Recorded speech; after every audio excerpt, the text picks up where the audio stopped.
The first time I tasted blood on charcoal paper, I learned something important. Pain sharpens precision. The whip cracked across my back before the charcoal snapped in my fingers.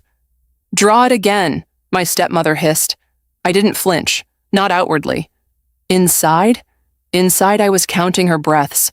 1, 2, 3. That was how long she held the cane before striking again. The room smelled like dust and old fabric. The small studio they locked me in had no windows, only one vent near the ceiling where cold air crept in like a mocking whisper. My wrists were sore from yesterday's rope marks. My stomach hadn't seen food since morning. But the design in front of me? It was perfect. Flowing asymmetrical lines, structured shoulders, silk cascading like it had a heartbeat. But I designed it from memory because memory was the only thing they couldn't steal physically. "Faster!" she snapped. The cane came down again. This time it landed on my thigh. I let my body jerk, let my lips tremble, let my eyes glaze over. They liked that. They liked when I looked broken. It made them feel powerful. From outside the door, my stepsister's voice floated in. "Mother, the Mafia Heir arrives next week. We can't afford delays." Her voice, smooth, sweet, poison wrapped in honey. Naraya, my father's illegitimate daughter, the one who replaced me in every photograph after my mother died, the one wearing the diamond necklace that was supposed to be mine, the one parading my talent as hers. I lowered my gaze. I never spoke in front of them anymore. Not since I lost my voice. Not since the incident. They believed I was unstable, disturbed, half mad. It was the best role I had ever played. If you've ever had to be quieter than you deserved just to survive, this channel was made for you. Subscribe and stay. The cane struck again. "Draw it cleaner," my stepmother barked. I slowly adjusted the line, perfected the waist cinch, added hidden embroidery along the inner seam. Something subtle, something only a true designer would recognize, something only someone with eyes not greed would notice. A signature. Not obvious. Never obvious. But present. Always present. Because this piece, this was the one that caught his attention. Kwon Jerim, the Mafia Heir, the man who saw Naraya at an exclusive soul showcase and publicly praised her design. And the man whose approval turned my family into vultures. The man who proposed a marriage alliance 2 weeks later. I didn't see his face that night, but I saw the reaction. My father trembling. My stepmother crying fake tears of gratitude. Naraya smiling like she had conquered the world. Over my bones. They didn't know I had a small phone hidden under the floorboard. They didn't know I had access to fashion forums. They didn't know I watched the video replay of that night. And paused it, over and over, to study him. He didn't clap like the others. He didn't smile wide. He leaned forward, eyes narrowed, observing the stitching. That was when I knew. He wasn't stupid, which made him dangerous and useful. The cane stopped. "Good," my stepmother muttered, scanning the sheet. She couldn't see the difference between good and genius. That was the irony. She unlocked my wrist cuffs, not out of mercy, out of confidence. "Bathe her," she told the maid. "We can't have her looking like a corpse when the heir visits. Lock her upstairs after." Yes, lock me upstairs. Like a secret. Like shame. Like something that shouldn't exist. I let my head tilt slightly to the side. Let drool gather at the corner of my lip. The maid avoided my eyes. They all did. Because sometimes, when I forgot to look insane, my eyes were too clear. Later that night, when everyone slept, I slid the loose floorboard open. My fingers shook not from fear, from anticipation. I took out the miniature needle kit I'd hidden for months.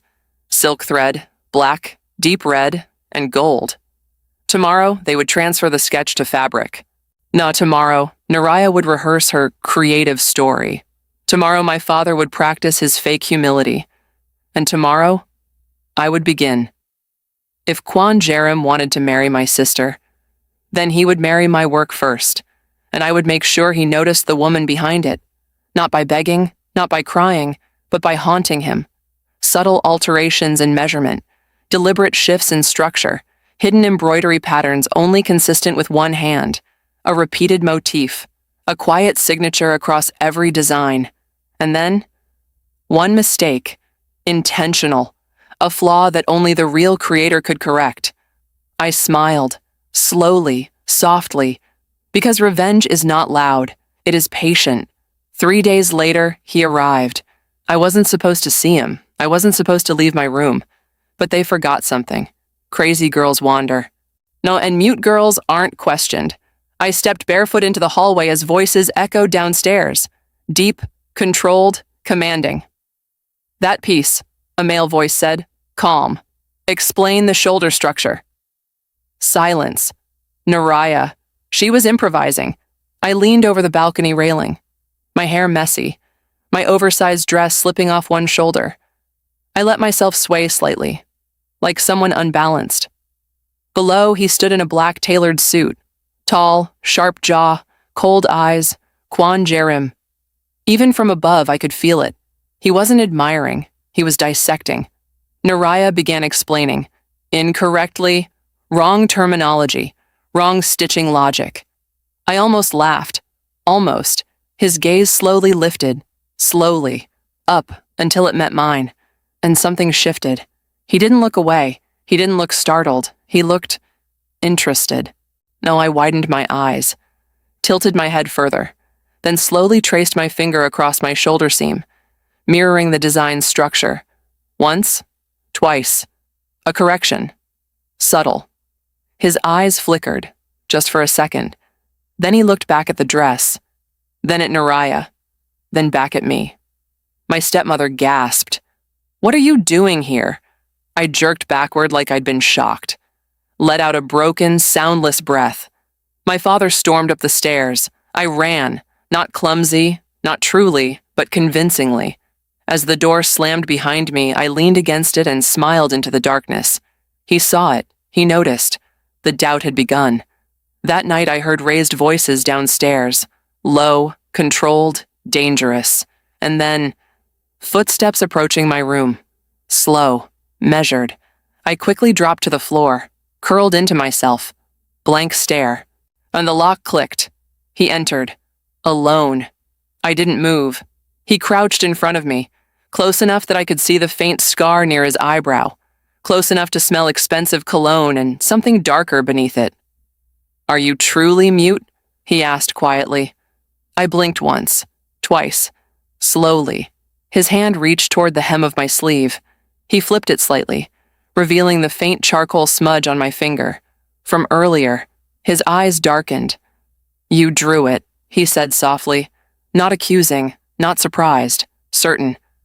My heart slammed once, hard, but my face stayed empty. He leaned closer. His voice dropped.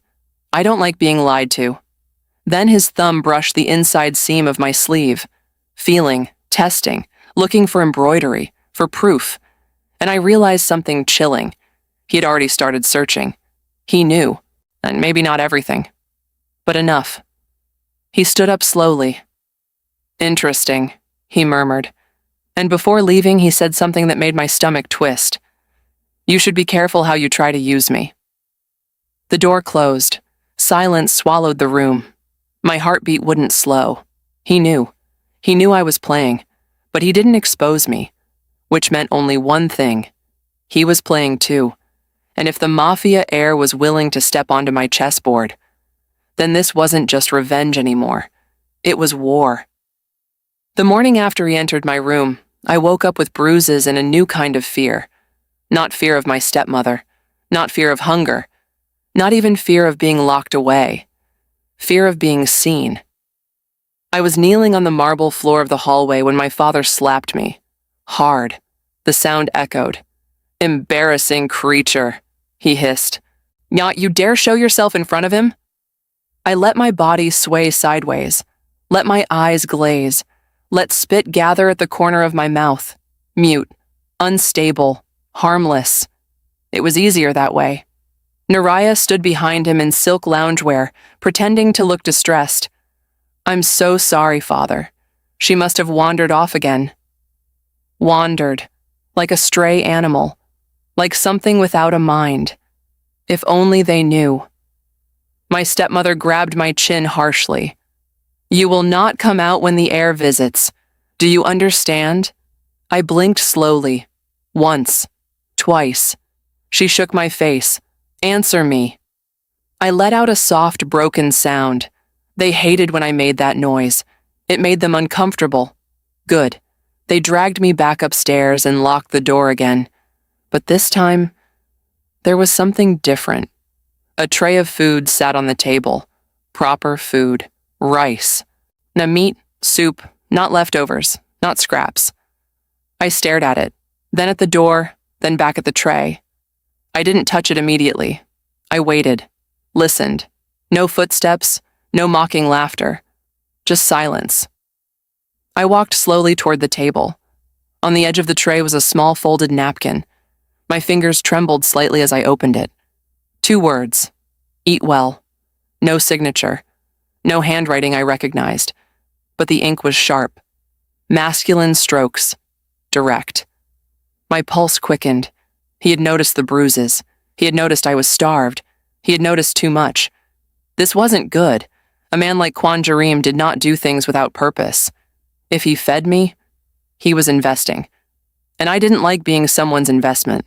I ate anyway. Every bite tasted like strategy. 2 days later, preparations intensified. The alliance dinner. The formal announcement. The engagement contract. Everything was moving fast. Too fast. Naraya paraded around the house like she was already married into power. I must look refined, she kept saying. He admires sophistication. You mean he admires construction and precision. But you wouldn't know that. I was called downstairs that afternoon. Strange. They never summoned me during fittings. When I entered the studio, the half-completed gown stood on the mannequin. The masterpiece. Black silk, structured shoulders, hand embroidery along the inner seam. My signature motif hidden in gold thread. Naraya stood beside it looking irritated. The waist falls differently today, she snapped. It didn't drape like this before.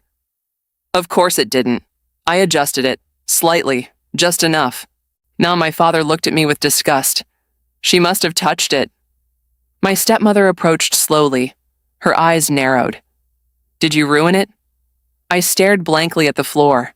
Silence. She grabbed my wrist and dragged me to the mannequin. Fix it. The room went quiet. My father frowned. She can't. She watches us sew every day, my stepmother said sharply. Even a fool learns something. She pushed a needle into my hand. I let it fall, clumsy, trembling. Then she slapped me. Pick it up. I did. And that's when I allowed myself one thing. Precision. My fingers moved without hesitation. I didn't rush. I didn't overperform. I simply corrected the structural imbalance, tightened one stitch, adjusted the seam allowance, lifted the shoulder 0.5 centimeter. The gown transformed instantly. The drape fell flawlessly. Yet the waist curved like it was breathing. Silence filled the room. My father stared. Naraya's lips parted slightly. My stepmother quickly snatched the needle from my hand. She must have memorized it, she muttered. Yes, I memorized it, because I created it. That evening, Kwon Jareem arrived again, this time for private inspection. I wasn't supposed to be there, but they underestimated 2 things, curiosity and loose vents. I positioned myself behind the air grate near the stairwell where I could see the studio below. He stood in front of the gown again, expression unreadable. His fingers brushed the shoulder, pressed lightly against the waist seam. Testing. Always testing. It's improved, he said calmly. Naraya smiled proudly. Of course, I refined it. His eyes flickered, just for a second. And then he asked quietly, refined how? Her pause was too long. I almost pitied her. Almost. He stepped closer to her, towering. His voice softened, but it wasn't kindness. It was a threat disguised as velvet. You adjusted the seam allowance? She swallowed. Yes. How much? Silence. My stepmother intervened quickly. Creative processes are fluid, Mr. Kwon. He raised his hand slightly. She stopped speaking immediately. He looked at the gown again. Then slowly. His gaze shifted upward. toward the stairwell, toward the vent, toward me. My breath caught. Our eyes met through the small metal slits. He didn't react, didn't expose me.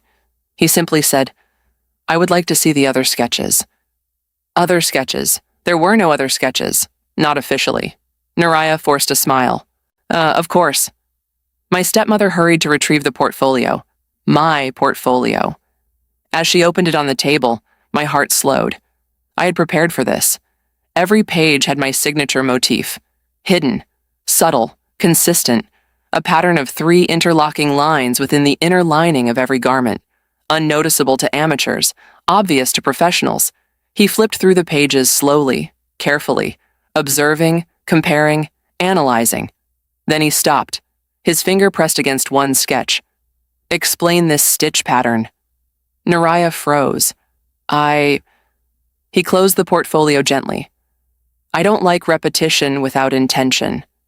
His tone was neutral, but it was a warning. He knew, not fully, but enough. As he prepared to leave, he said something unexpected. I would like to meet all members of the household at the engagement dinner." My father stiffened. "All members?" "Yes." His eyes lifted again, toward the stairwell, toward the vent, toward me. "Everyone." That night, my door opened again, but this time I wasn't on the floor. I was standing by the window, waiting. He entered without a word, closed the door quietly behind him. "You're not insane," he said. Not a question, a statement. I didn't respond. He walked closer, slow steps, measured. "You corrected the waist seam by 0.5 centimeter. Silence. You embedded a recurring motif in every design. Silence. You leave deliberate structural inconsistencies to force correction." My pulse betrayed me for 0.5 seconds. His eyes sharpened. "There it is," he murmured. He moved closer. Too close. "Ma, I know you're using me." I finally lifted my gaze fully to meet his. Blank expression, but inside flames. He leaned down slightly, voice low. "And I'm allowing it." That was not part of the plan. My fingers curled subtly at my sides. He noticed. Of course he did. "You want something," he continued. "Freedom, revenge, exposure." He tilted his head. "Or all 3. My lips almost moved. Almost. But I swallowed it. He studied my face for a long moment. Then he said the one thing that unsettled me completely. "You're more dangerous than your sister." That moment when someone finally sees exactly who you are. Subscribe if you want to be in the room every time that happens. My breath caught, not from fear, from recognition. Finally, someone saw it. He straightened. I will proceed with the engagement." My stomach tightened. "But," he added softly, "I dislike counterfeit luxury." His gaze dropped to my hands. "To win this game, Zarafina." My name on his lips felt like a spark against dry grass. "You will have to be better than me." The door clicked shut behind him, and I stood alone in the darkness. He wasn't denying the marriage.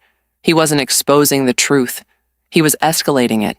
He wanted to see how far I would go. He was not prey. He was a predator. And somehow, that made me smile. The engagement dinner is in 3 days, and I already have the next move prepared. But so does he. And I don't know which of us is about to bleed first.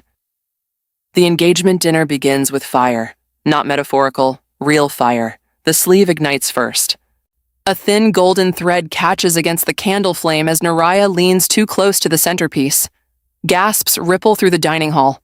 Her laughter freezes. The silk begins to curl and darken. And for one split second, I don't move. Because that sleeve wasn't supposed to burn. It was treated, layered, structured with protective lining, unless someone altered it. Water crashes over her arm. One of the servants reacts quickly. The flame dies. Smoke lingers. The room smells like scorched silk and panic. Naraya begins to cry.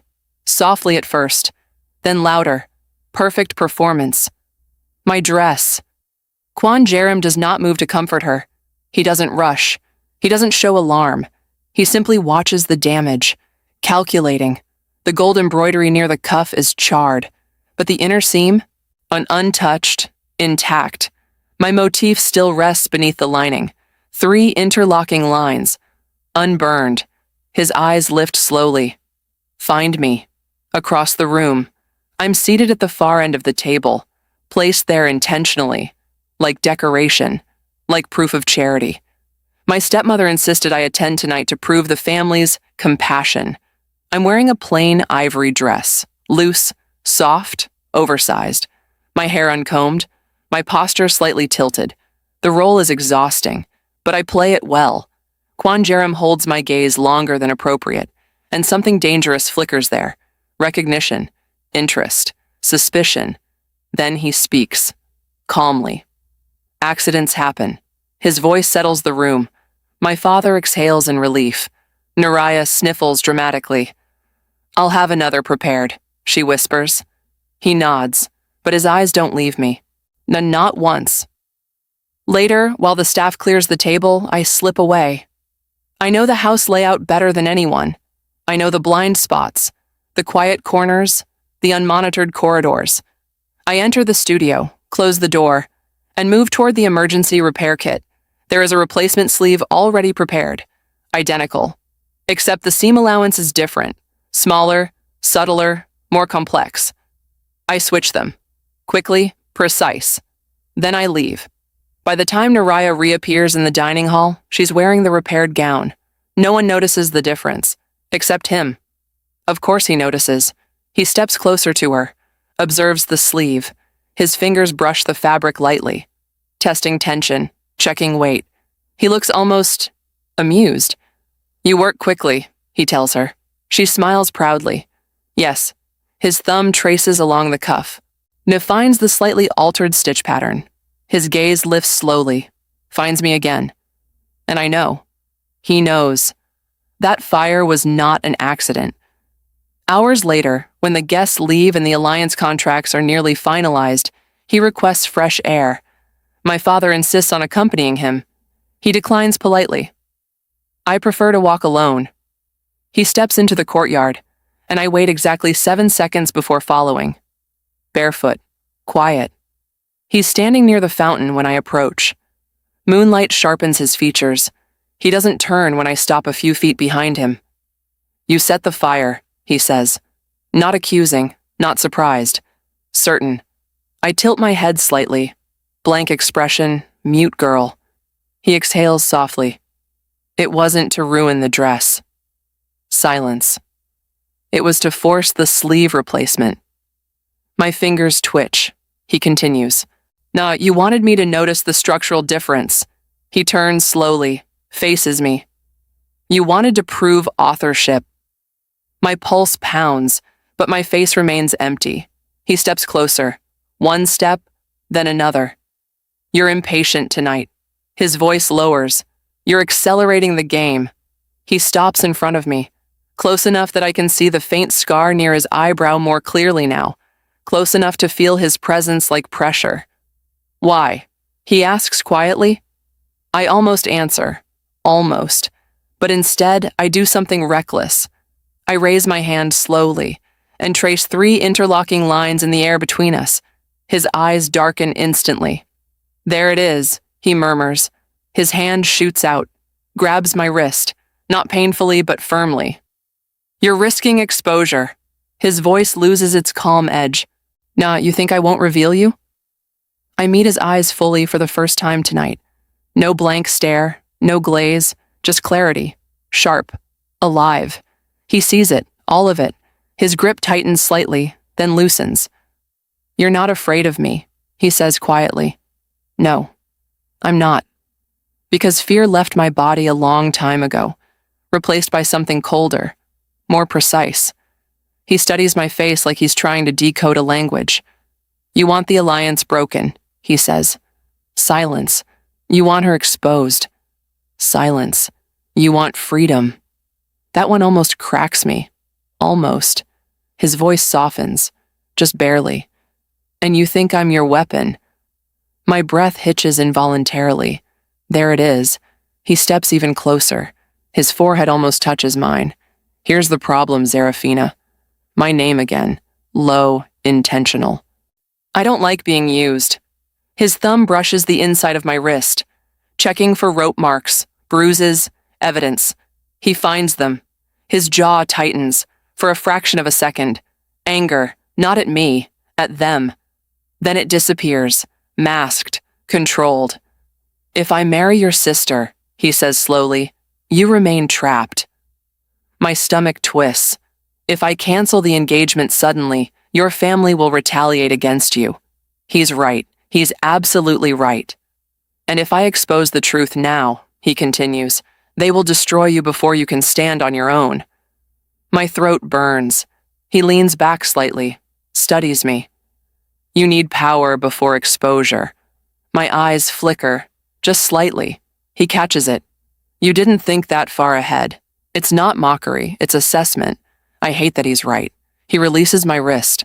You're clever, he says quietly, but not strategic enough yet. The words sting, because they're true. He turns slightly, as if preparing to leave, then pauses. You're not the only one playing. He glances at me over his shoulder. I proceeded with this engagement because I suspected fraud. My breath stills. I wanted to see who would panic. His gaze sharpens. You panicked first. That hits harder than the cane ever did, because he's right again. The fire, the sleeve switch. I accelerated. He noticed. He walks away, then stops once more. Slow down. His voice carries through the courtyard air. If you want to win, he looks at me fully. You'll need patience. And then he leaves me alone under the moonlight. Back in my locked room later that night, I sit on the floor. Not pretending, not performing. I just thinking. He's dangerous. Not because he's powerful, but because he sees beyond emotion, beyond revenge. He thinks in layers. And he's right. If the alliance collapses too soon, I lose protection. If he withdraws abruptly, they punish me. Severely. I need leverage. Public leverage. Not secret glances in the courtyard. Not subtle embroidery. Something undeniable. Something explosive. And suddenly, I remember something my stepmother never noticed. In the original portfolio, the one stored in the downstairs vault, there's a piece I never showed them. A design too bold, too distinctive, too unmistakably mine. If that piece surfaces publicly, before the wedding, everything changes. But to access the vault, I'll need help, and I hate that I already know who I'll have to ask. Outside my window, headlights flash briefly. A black car idles at the gate, and even from this distance, I know it's him. Watching, waiting, not rescuing, observing. He's not here to save me. He's here to see what I'll do next. And for the first time since this began, I feel something unfamiliar. Not fear, not anger, not hatred, anticipation. Because if he thinks I panicked, then he hasn't seen anything yet. I don't ask for his help. I summon it. The next evening, I make sure the security cameras near the East Wing glitch. Not long. 8 seconds. Just enough. I learned the timing months ago when I wasn't as broken as they believed. I step into the garden deliberately. No wandering, no swaying. I walk straight, clear, balanced. If he's watching, and he is, he'll notice the difference. The night air is cool. The scent of jasmine clings to the hedges. The gate clicks. A black car rolls in silently. Of course it does. Kwan Jerim steps out alone. No guards this time. That means he wants privacy. Or he trusts himself more than he fears this household. He doesn't speak when he approaches. He waits. Testing. So I break the silence. You're right. My voice is steady. Unused in months publicly. But not weak. Not cracked. His eyes sharpen immediately. He doesn't look shocked. He looks satisfied. So you do speak, he says calmly. I ignore the obvious. I need access to the downstairs vault. He studies me for a long moment. You move quickly. You told me to slow down. I did. And I thought. A pause. I don't need exposure yet. I need proof secured. He folds his hands behind his back. Want a proof of what? My original portfolio, the one they keep locked. And you think that will change anything? Yes. Why? Because once I have it, I can control when the truth surfaces. His gaze darkens slightly. Control is expensive. I know. Silence stretches between us. He circles me slowly, observing, assessing. You're asking a Mafia heir to break into your family's vault. I'm asking a Mafia heir to confirm fraud before marrying into it. That makes him pause. Barely, but I see it. You assume I still intend to marry her? You do. He doesn't deny it. Not because you want her, I continue, but because you're investigating something bigger. His eyes narrow slightly. Careful. You don't move without reason, I say quietly. This alliance benefits you strategically. Now my family has something you need. That earns me a sharper look. Speculation can be dangerous. So can blind marriages. He stops in front of me. You're clever. I know. He studies my face.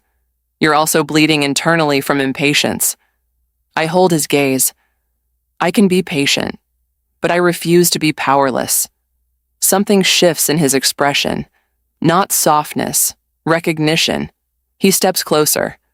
Access to the vault won't be free. I didn't expect it to be. His voice lowers. You will stop sabotaging the engagement publicly. My jaw tightens. For now. You will not escalate. I won't. You will allow the engagement announcement to proceed. That one burns, because it means watching Naraya glow in public, wearing my work, smiling at cameras, claiming my talent. He sees the hesitation. You want protection? He says quietly. Then the engagement stands. My silence is answer enough. He leans closer. And in return, his hand brushes lightly against the side of my arm. Not intimate, strategic. I secure your portfolio. And I ensure your safety. My breath catches slightly. From them. My father, my stepmother, Naraya, the cage, the beatings, the hunger. He sees it flicker across my face. He always sees it. You're not doing this out of kindness, I say softly. No. Then why? His jaw tightens briefly. Because I dislike theft. That's not the whole truth, but it's enough for now. 3 nights later, it happens. The vault opens at 2:13 a.m. I'm awake, waiting. He doesn't enter my room this time. Instead, my phone vibrates. A message from an unknown number. Garden. When I slip out, barefoot again. The air feels heavier tonight. He stands under the tree near the back fence, holding something, a black leather folder. My breath stutters. He hands it to me without ceremony. Verify. My fingers shake as I open it. The sketches, the original ink strokes, my handwriting in the margins, my measurements, my notes, my signature motif bold and obvious here before I learned to hide it. It's all there, unaltered, unforged, mine. My throat burns unexpectedly. I wasn't prepared for how this would feel, relief, rage, ownership. I close the folder slowly. Thank you. He watches me carefully. You look surprised. I didn't think you'd succeed this easily. A faint smirk. I never fail at retrieval. There's something darker behind those words. Something I don't ask about. He steps closer. You keep this hidden. I know. You do not release it. I know. You wait. My fingers tighten around the folder. How long? As long as necessary. That's vague. It's intentional. I glare at him. You're enjoying this. No. Yes. A pause. Maybe a little. His honesty almost irritates me more than manipulation would have. Why help me? I press again. His gaze drops briefly to my wrist, to the fading bruises, then back to my eyes. You intrigue me. That's more dangerous than attraction. Intrigue lasts longer. He steps back slightly. You will attend the engagement press announcement tomorrow. I wasn't invited. You are now. My pulse jumps. What are you planning? He tilts his head slightly. You'll see. I don't like surprises. You should. Before I can respond, the headlights flash beyond the fence. His car is waiting. He pauses before leaving. One more thing. I look up.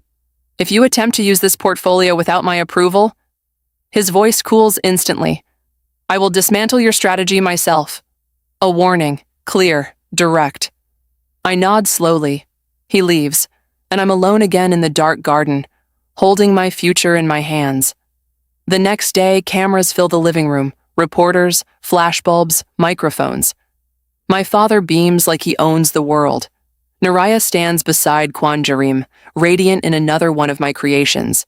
I stand several feet behind them, quiet, composed, sane, but pretending not to be. The announcement begins. Formal words, strategic language, alliance, partnership, future. Then Kwan Jarim speaks unexpectedly. There is one more matter. The room stills. My father looks confused.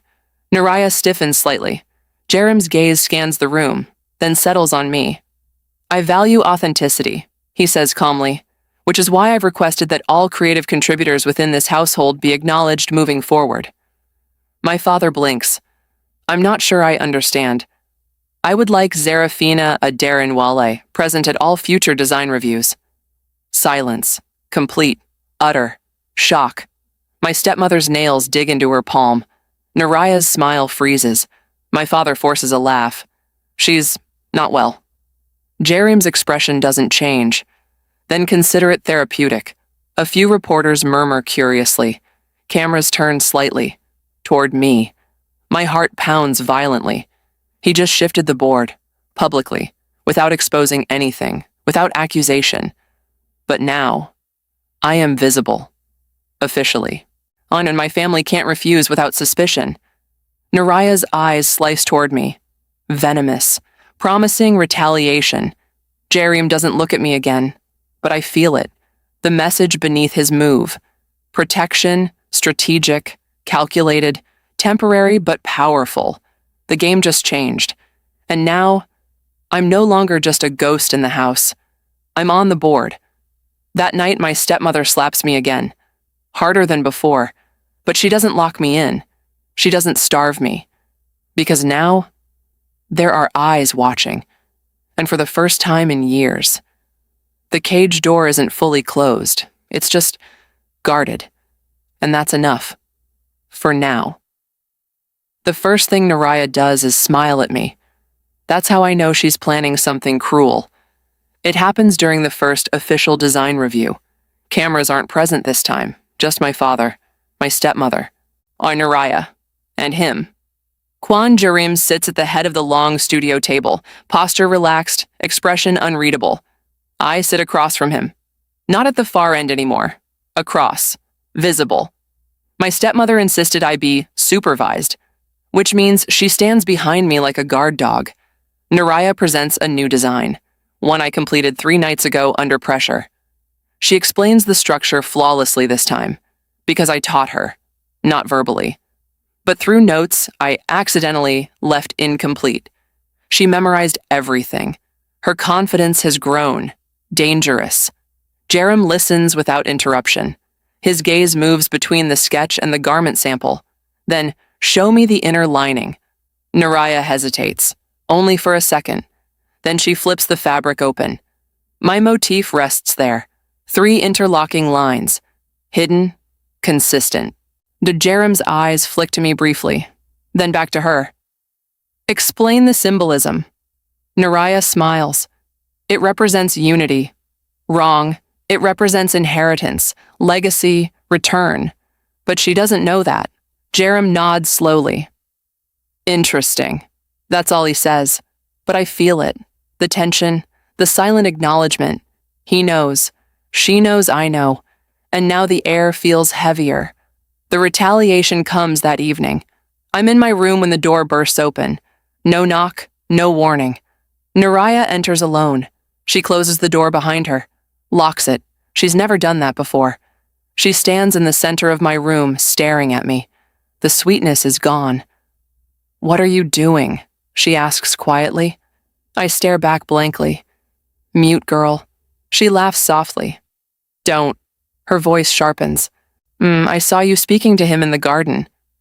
My heart doesn't race. That's the difference now. I've trained it. You think I'm stupid? She continues. You think I don't notice how he looks at you? That's interesting, because I haven't seen it clearly myself. You're interfering, she says softly. I won't allow it. She walks closer, too close. You forget your place. Her hand shoots out and grabs my jaw, hard. Say something. Silence. Her nails dig into my skin. Speak. I let my eyes unfocus slightly, tilt my head, let my lips part uselessly. Her grip tightens. You're pretending. That makes my stomach drop slightly, not because she's certain, but because she suspects. You think I don't remember how you used to argue with Mother? She whispers. You were never quiet. Her voice trembles slightly. A jealousy, fear. You think he'll choose you? Ah, there it is. The real fear, not exposure, replacement. I let my gaze drift past her shoulder, unbothered. She slaps me, hard. My head snaps to the side, but I don't react. I don't break character. Her breathing becomes uneven. You will not ruin this for me, she hisses. She shoves me backward onto the bed, then leaves, locking the door behind her. I sit there for a long time, hand on my stinging cheek, and for the first time since this began, I feel something sharp. Not revenge, not strategy, something raw, because she's afraid, which means she sees the shift too. The next move is his. 2 days later, he invites Naraya to a private dinner. Only her. My father announces it proudly. This is progress, he says. My stepmother beams. I remain silent. But inside I calculate. If he isolates her, he's either testing her or pushing her, or both. That night, I don't sleep. I sit by the window, waiting for headlights. When they finally return, it's past midnight. The car stops. Naraya steps out. Her posture is rigid, her smile gone. Interesting. She doesn't look victorious. She looks unsettled. The next morning confirms it. During breakfast, she's unusually quiet. My father notices. Did something happen? He asks. She forces a smile. No. My stepmother frowns. He's just reserved, Naraya adds. I file that away. Reserved means testing. Reserved means he didn't flatter her. Reserved means she failed something. Later that afternoon, he requests another design review. Unexpected. Urgent. When we gather in the studio, the air feels electric. He stands near the mannequin, hands in pockets, watching. I asked Miss Naraya a question last night. He says calmly. No one breathes. I asked her to design something without assistance. My father stiffens. Naraya's fingers tighten slightly. She presented a concept, he continues. He gestures to a sketch on the table. I glance at it. My stomach drops. It's weak, unbalanced, rushed. Not hers, not mine, just inadequate. I found it disappointing, he says quietly. Silence, thick, heavy. My father forces a laugh. Creative pressure. J-Reem raises a hand slightly. The laugh dies. I do not invest in incompetence. His eyes shift to me, just briefly, then back to Naraya. From now on, I expect independent verification of all creative processes. That lands like a bomb. Verification, supervision, an oversight. Naraya's jaw tightens. You doubt me? She asks softly. He steps closer to her, calm, cold. I doubt everyone. That includes me. Always. He turns, begins to leave, then pauses. Zarafina. My name in front of my family. My stepmother flinches. I lift my head slowly. Blank. Yes? He says softly. My heart pounds. He's testing me publicly. I open my mouth and let out a broken sound, like air escaping a punctured balloon. The room exhales awkwardly. He studies me for one long second, then nods, as expected, and leaves. My knees feel weak after, because that wasn't random. He wanted to see if I'd break character under pressure. I didn't, but he's pushing closer to the edge. That night, there's a knock on my door. Soft, controlled. I know who it is. When I open it, he steps inside without waiting, closes the door. You held your composure, he says quietly. I always do. His eyes flicker slightly. You're adapting. I learn fast. He studies my face, then says something unexpected. She cried last night. My chest tightens. You were harsh. I was accurate. She's afraid. His expression doesn't soften. She should be. Silence stretches. He steps closer. Too close. Are you jealous? The question catches me off guard. No. Liar. His voice is calm, not accusing, certain. My pulse betrays me slightly. He notices. You're not jealous of her, he clarifies. You're jealous of proximity. That stings, because it's partially true, not romantic jealousy, but strategic. If he grows closer to her, my leverage weakens. He studies me carefully. No, you don't like not being the one in control. Neither do you. He lifts a hand slowly, brushes a strand of hair from my face. My breath catches. This is new. Closer than before. Slower. Intentional. If I kissed you right now, he murmurs, voice low, would you break character? My heart slams violently. The air thickens. I don't step back. I don't step forward. I hold his gaze and whisper, yes. Honest, raw, dangerous. His eyes darken instantly. Something shifts. He leans closer, so close I can feel his breath. My body betrays me, heat climbing, pulse racing. For a moment, the game disappears. Just tension, just electricity. Just two people standing too close in a locked room, and then footsteps outside. We both freeze. The moment fractures. He steps back immediately, mask back in place. Control yourself, he says quietly. I am. No, he replies. You're not. He walks toward the door, pauses. Next week you will attend a public fashion exhibition. My breath stutters. What? As an assistant. To her. Yes. Humiliation, strategic positioning, exposure risk. All eyes will be watching, he continues. If you want power, he opens the door, earn it, and leaves. I stand there long after he's gone, heart still racing, because that wasn't just strategy. That wasn't just manipulation. That was something else, something dangerous. And I don't know which of us almost crossed the line first. The exhibition hall smells like money. Polished marble floors, crystal chandeliers, white walls waiting to swallow talent and spit out names. I'm standing 3 steps behind Naraya. Assistant badge clipped to my plain black dress. My hair tied back tightly. No oversized clothing today. No blank stare. But I still don't speak. Not here, not yet. Cameras flash, guests murmur, designers float around like peacocks. And at the center of it all, Kwan Jerim, dressed in charcoal, untouchable, untrembling. He stands beside Naraya as if he belongs there, as if he doesn't know he's standing next to a counterfeit. I keep my gaze lowered, but I feel it, his attention, tracking me even when he pretends not to. The first gown is revealed. My design, structured, bold, intricate shoulder architecture. Gasps ripple across the room. Applause follows. Naraya smiles gracefully, explains the concept, repeats what she memorized, and for the first 5 minutes, it works. Until a voice cuts through the crowd. That stitching pattern. My head lifts before I can stop it. A tall woman steps closer to the mannequin. Sharp eyes, short silver hair, minimal makeup, but presence like a blade. I've seen this hand before. The room quiets.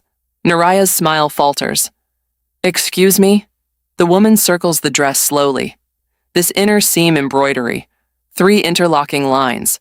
Her finger traces the lining carefully. That's not yours. My pulse spikes. Jerim doesn't move, but his gaze sharpens. Do I know you? Naraya asks politely. The woman turns. I'm Han Seo-yeon. The name ripples across the room. A senior designer, respected, feared. I don't accuse lightly, Seo-yeon continues, but this technique, it belongs to someone else. The air thickens. Naraya forces a laugh.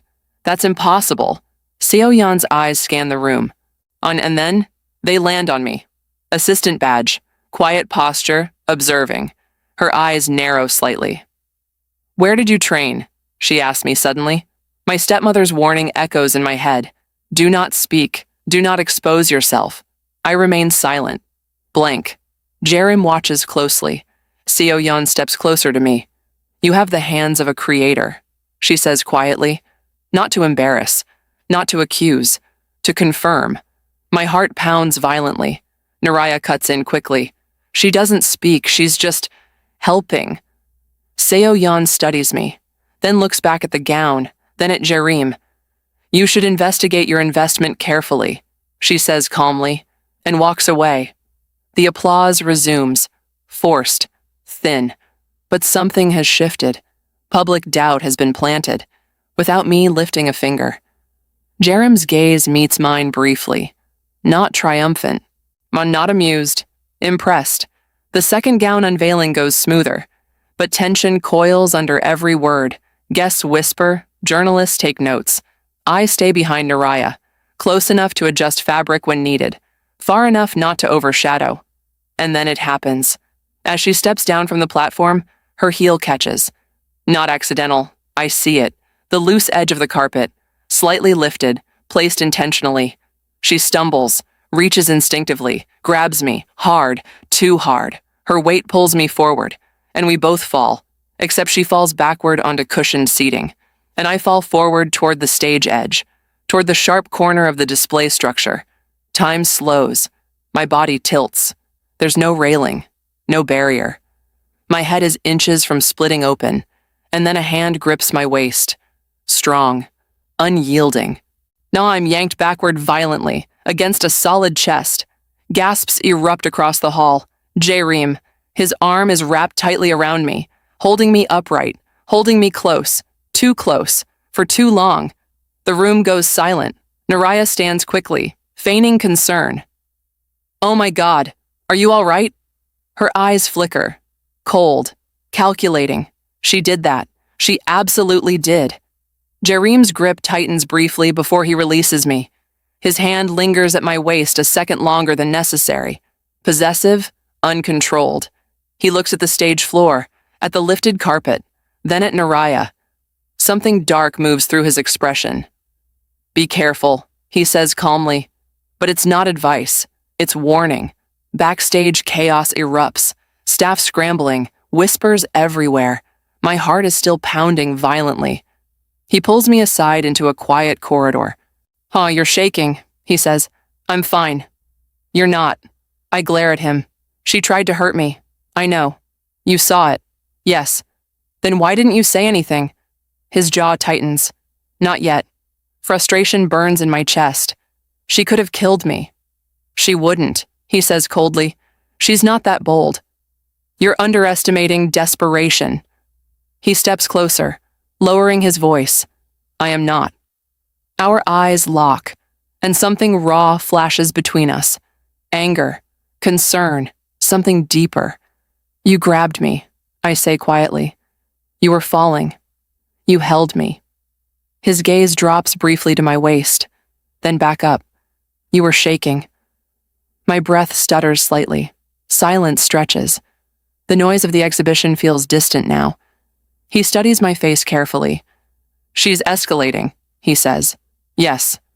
And so are you. I freeze. What? You didn't flinch when Seo-yeon questioned her. I didn't need to. You wanted the doubt planted. He's right. I did. You're becoming reckless again. You saved me. That won't always be possible. That lands heavier than anything else today. He steps back slightly. From now on, you do not move alone at events. Are you assigning me guards? I'm assigning you survival. His tone isn't mocking. It's serious. Controlled, protective. I don't know how to feel about that. Before I can respond, a new voice enters the corridor. Male, smooth, curious. So you're the assistant. We both turn. A man stands there. Tall, sharp features, expensive suit, not familiar, but dangerous in a different way. He smiles slowly. Kim Do-hyun, he introduces himself. Another powerful name in the industry. No, I've been observing. His eyes linger on me. Not Naraya, me. You have an interesting presence, he says. Jerim's posture shifts instantly, subtle, but territorial. She's unavailable, Jerim says calmly. Do-hyun chuckles. I didn't realize assistance required permission. The air tightens. This isn't just business. This is challenge. I feel it. Jerim steps slightly closer to me, not touching, but claiming space.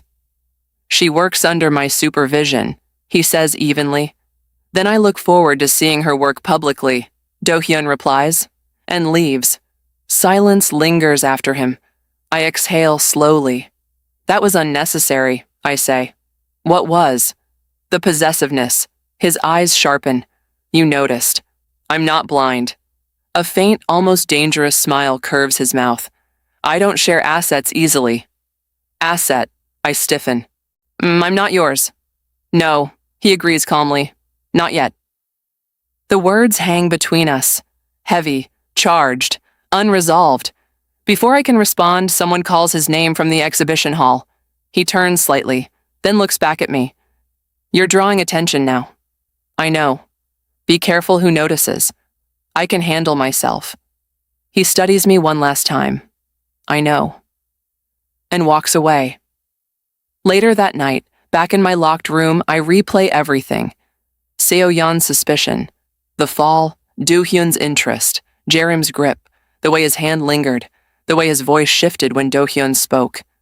This is no longer just revenge. The board is expanding. New players are entering. And Naraya? She's no longer just insecure. She's dangerous. Because today she tried to remove me physically. And next time, she won't miss. Outside my window, my headlights appear again. But this time they're not his. Two black vehicles idle quietly at the gate. Different plates, different men, watching the house. My breath slows. Because this isn't fashion politics. This is something else. And I have a feeling the alliance between our families has nothing to do with dresses. The cars don't leave. They don't flash lights. They don't send threats. They just sit there like a promise. And somehow that's worse. I don't sleep. I sit cross-legged on the floor beneath my window, sketchbook open, pencil unmoving. The house feels smaller tonight, tighter. Like the walls know something I don't. The alliance was never about dresses. Jerim said that with the calm of someone stating the weather. Debt. My father owes people, powerful people, and I am standing at the intersection of that debt and his ambition. I laugh quietly to myself. Of course I am. By morning, the house is in controlled panic. My stepmother is dressed too early. Makeup flawless, voice sharp. Naraya hasn't left her room. Father is on the phone, whispering, begging, threatening, promising. I pass the living room and catch fragments. Temporary delay. We can secure the funds. The engagement announcement will stabilize the market. Engagement, so they're accelerating it. Because of the exhibition disaster. Because of the public doubt. Because if Jerim publicly ties himself to Naraya now, investors will hesitate to pull away. It's a shield, a distraction, a transaction. And I am the loose thread. By noon, the news breaks. Daekwon Group to announce strategic alliance with Naraya Design House. The headlines spread like wildfire. Photos from the exhibition circulate. One photo in particular. The one where Jerim caught me. His arm around my waist. My body arched backward in near fall. It looks intimate, protective, possessive. The comments explode. Who is she? Assistant, mistress, scandal. I close my phone slowly. So this is public fire. Not subtle, not hidden. And now I am visible. Father calls me into his study. That alone is unusual. I enter quietly. He doesn't look at me at first. He looks at the newspaper, at the image of Jerim holding me. His jaw clenches. You will not attend the announcement tonight, he says. I tilt my head slightly. Mad girl, mute girl, invisible girl. He looks up sharply. Oh, you understand me? I blink. Silence. He slams his palm on the desk. You will stay upstairs, locked. If you embarrass this family again. Again.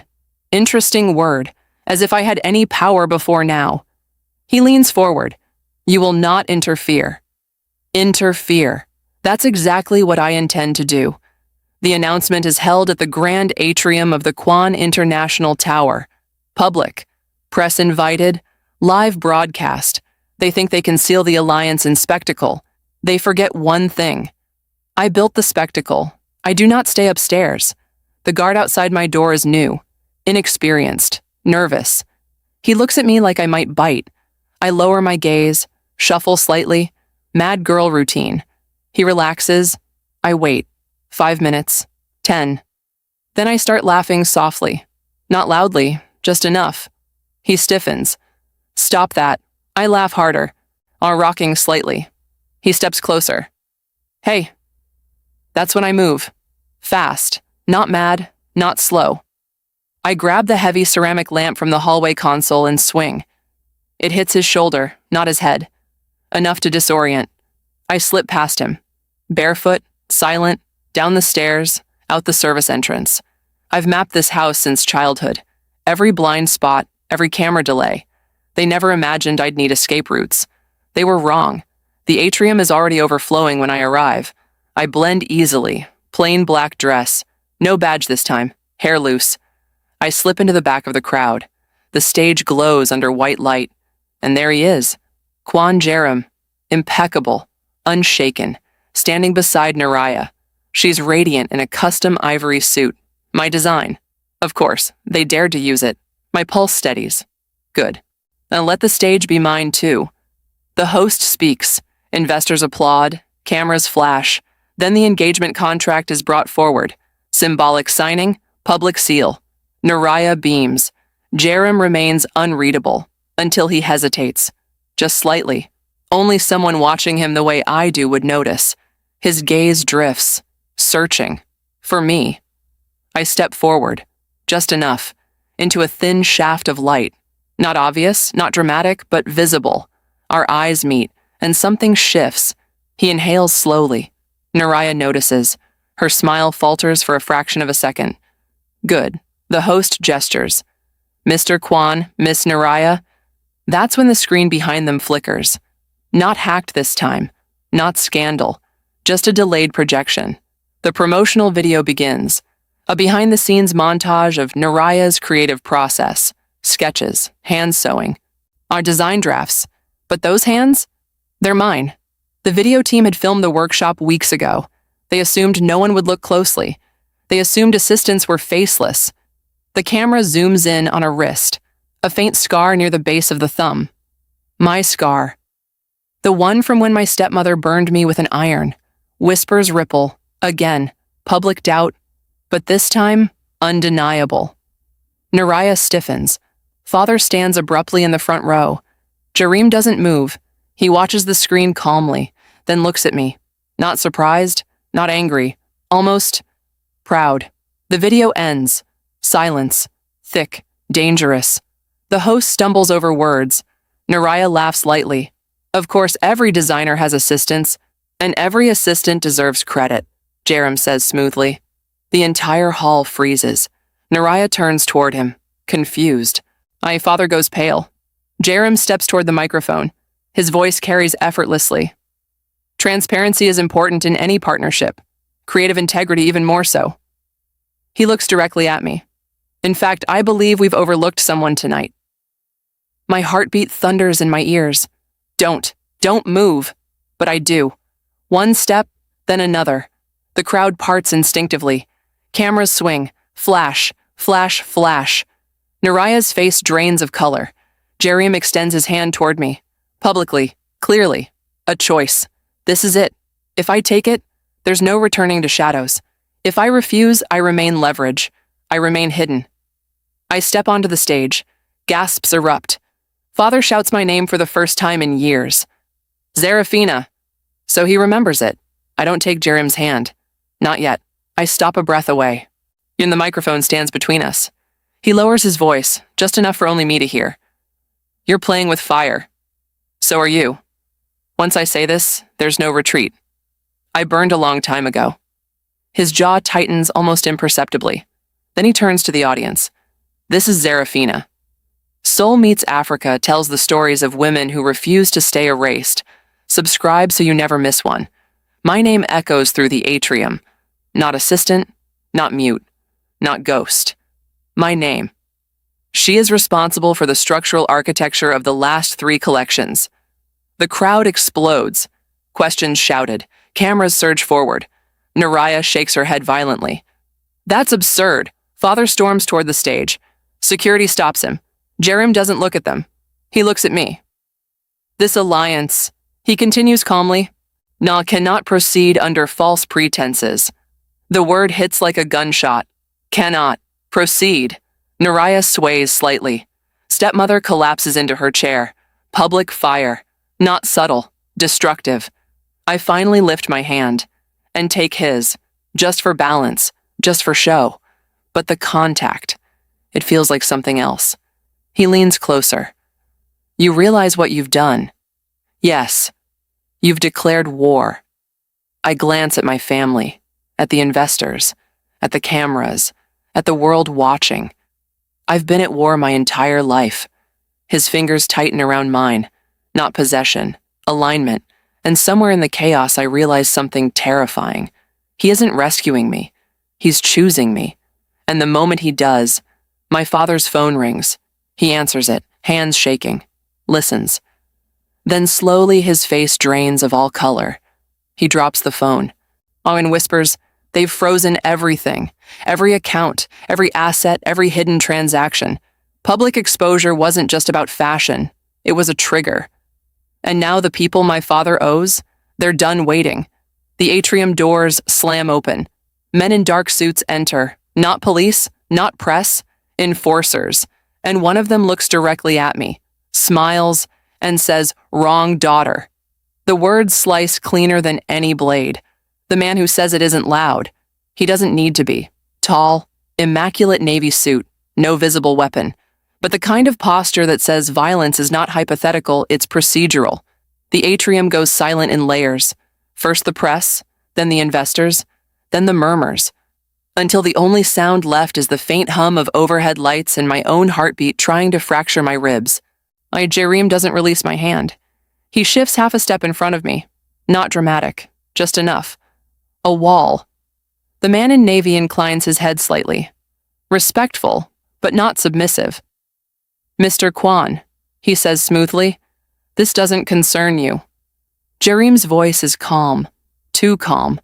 Everything on this stage concerns me. The man's gaze slides to our joined hands. Ah, so that's the calculation. Not Naraya, me. Your father, the man continues, addressing Jerem but looking at me, has business intelligence. He understands collateral. Collateral. There it is. I am not leverage. I am payment. Behind us, my father stumbles forward again. Wait, this is a misunderstanding. The man doesn't even glance at him. It's not. My fingers go cold. I force myself to breathe slowly. Think. Not panic. Panic is what they want. Well, what does he owe? I ask. My voice carries.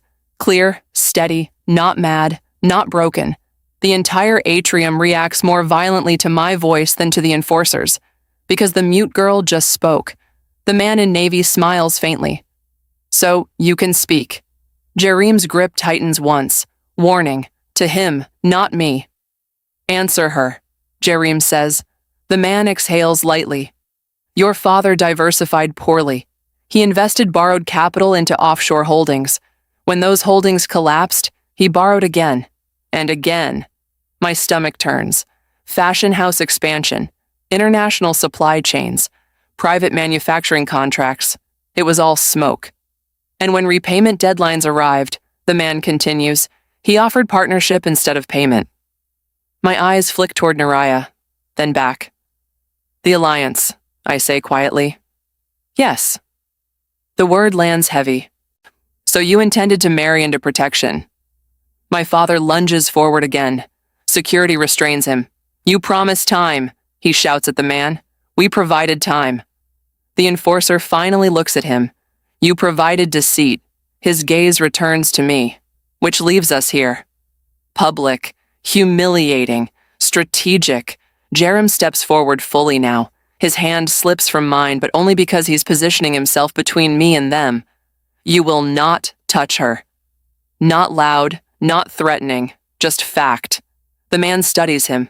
Your family has influence, he acknowledges, but influence is not immunity. Jareem's eyes darken slightly. Neither is arrogance. The temperature in the room drops 10 degrees. The press are still filming. No one dares intervene, because everyone in this room understands something critical. This is not a scandal. This is organized power negotiating publicly, and I am the pivot. The man in navy gestures subtly. Two of his men step forward, not rushing, not grabbing, just closing space. I don't move. If I run, I validate vulnerability. If I freeze, I become prey. So I stand, shoulders straight, chin lifted. You want payment? I say calmly. Yes. You freeze accounts and storm public events for intimidation, not resolution. His eyes sharpen slightly. Interesting. You're perceptive. I'm practical. I glance briefly at Jareem. He's watching me, not them.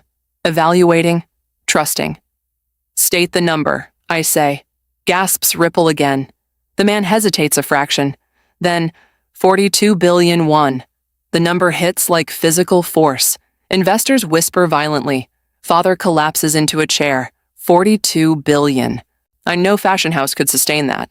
No expansion could cover it. Unless the marriage transferred liquidity. Protection, corporate shielding. It was never romance. It was restructuring. And I destroyed it publicly. I almost laugh. Of course I did.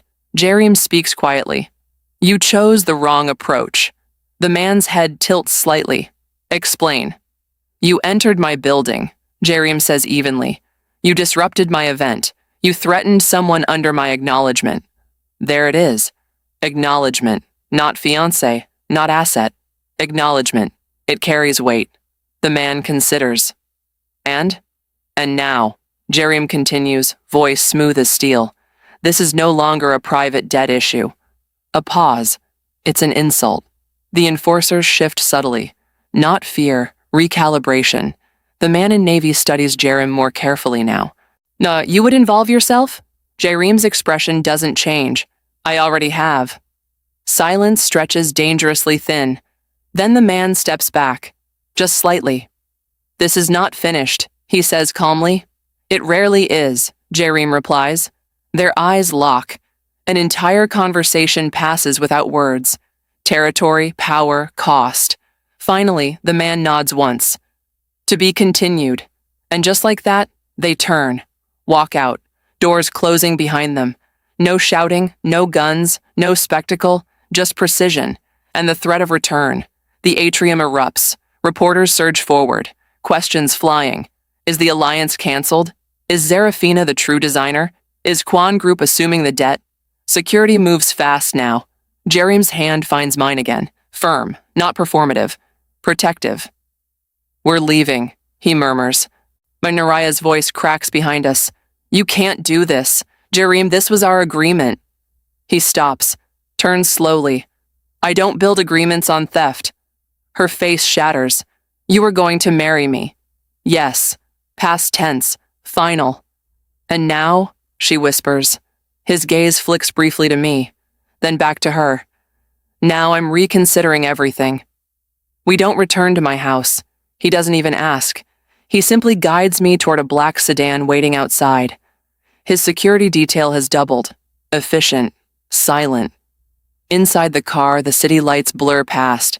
Neither of us speak for a full minute. Then, you escalated, he says quietly. So did you. You forced my hand. You could have let them take me. His jaw tightens sharply. I would not. Why? There it is again. The question hanging between us. He looks out the window briefly, and then back at me.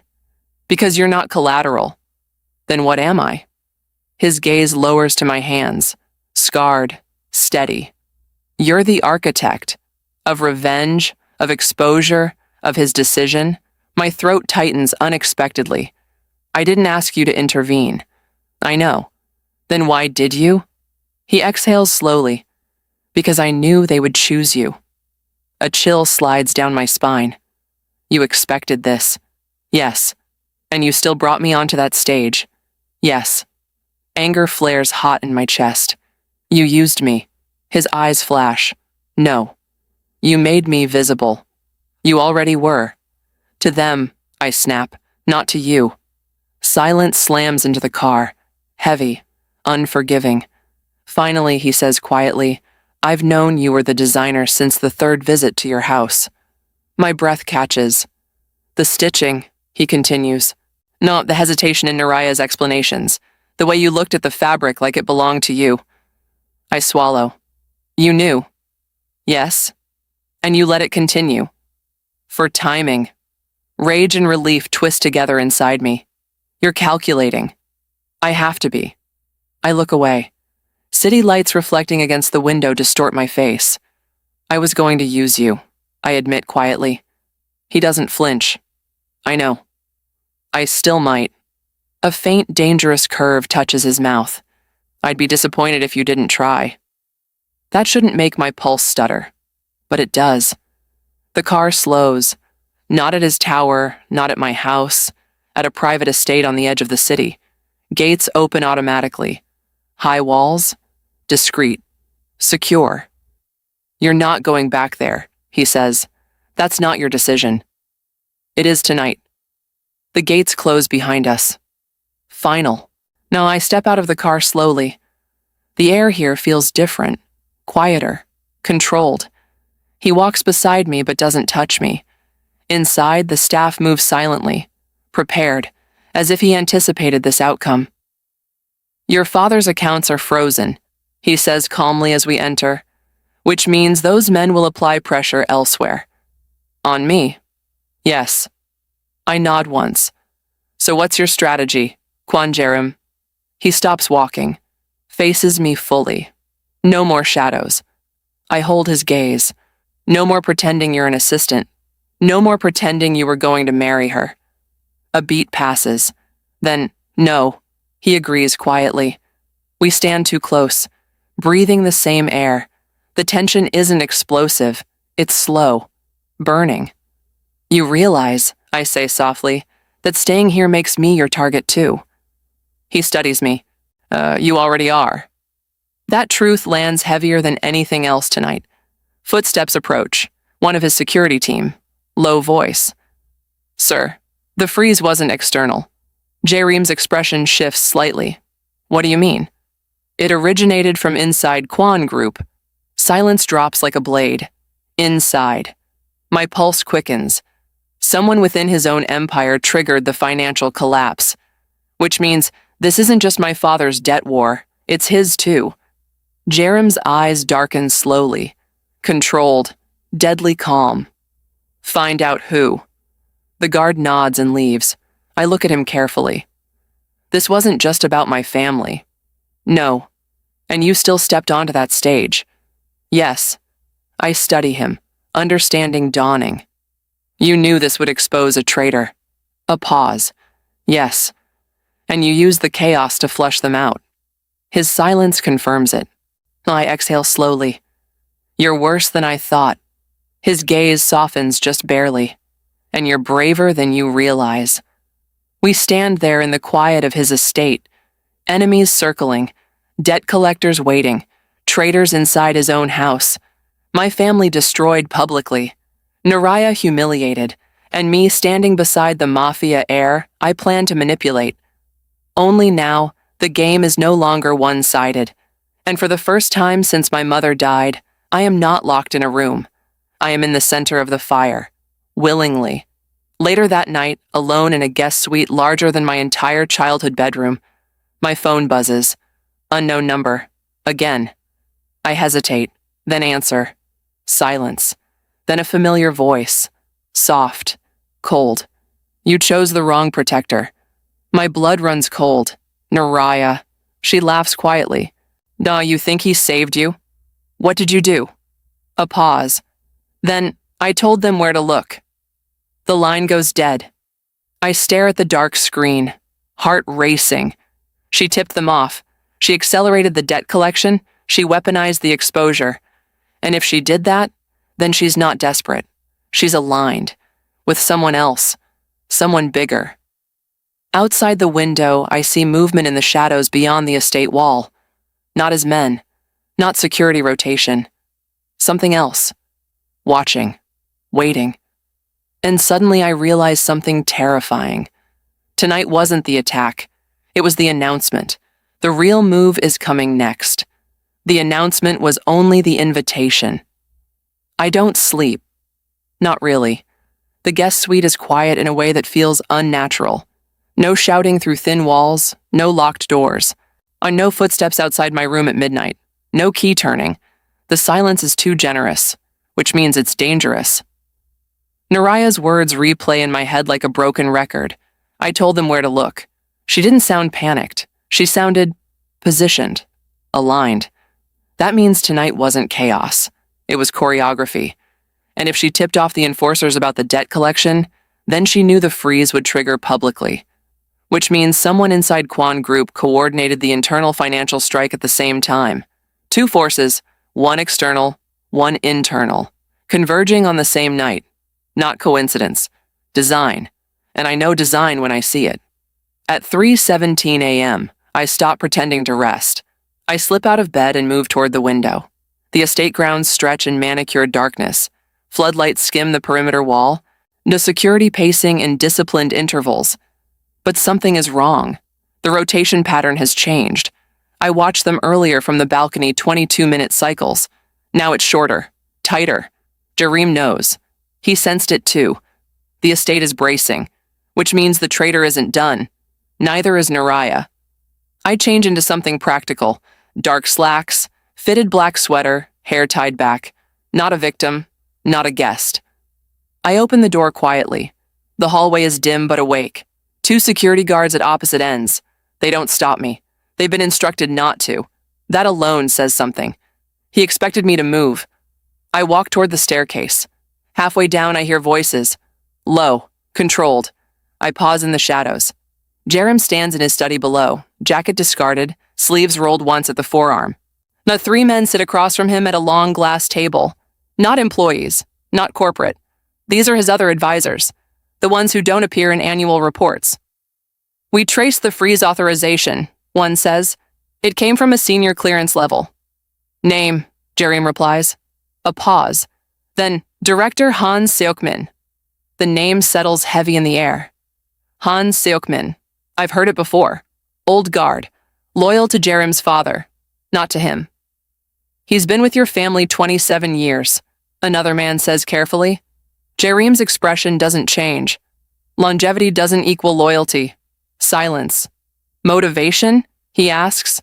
Financial gain unlikely. His accounts are clean. Which means ideological.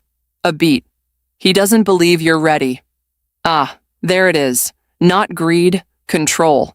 He wants the heir unstable, exposed, embarrassed. Now, so the board questions succession. So the old generation regains influence. And my father's debt just became the perfect trigger. Jerem leans back slightly. Contact him? He's unreachable. Family? Already secured. That word, secured, meaning under watch, meaning leverage exists. But Jerem doesn't look pleased. He looks thoughtful, dangerously so. You'll prepare a public statement, he says calmly. Tomorrow morning. We acknowledge temporary liquidity disruption. Frame it as strategic restructuring. And Director Han? A pause, then, not yet. The men exchange glances. You're letting him move again? I want to see who he moves with. Silence settles. They nod. Meeting dismissed. I step down the remaining stairs before they leave so it doesn't look like I was hiding. He notices immediately. Of course he does. The others leave without acknowledging me. When we're alone, he studies me. You don't sleep. I observe. His gaze sharpens slightly. How much did you hear? Enough. A flicker of something unreadable crosses his face. Then you understand. You let the freeze happen. Yes. To expose Director Han. Yes. And you let my family implode publicly as bait. His jaw tightens. I didn't orchestrate your father's debt, but you used it. Silence. He doesn't deny it, which somehow feels worse. You said I wasn't collateral, I say quietly. You're not. But I was leverage. A long pause. Yes. The honesty lands between us like a blade laid flat. It doesn't cut, but it could. I nod slowly. Good. His brows draw slightly. It's all good? I prefer transparency in manipulation. A faint breath of disbelief escapes him. You're not angry. I am. Then why aren't you shouting? Because shouting wastes strategy. Something shifts in his eyes. Not amusement, recognition. We're aligned then, he says quietly, temporarily. A beat. Zarafina. My name in his mouth is steady, measured. You can leave. I hold his gaze. Do you want me to? Silence. No performance, no dominance, just the truth. No, he says finally, and that is more dangerous than any threat tonight. Morning explodes before the sun rises. News cycles erupt. Headlines everywhere. Dlamini fashion house debt crisis. Engagement alliance collapses. Is Zarafina the real designer? My name trends.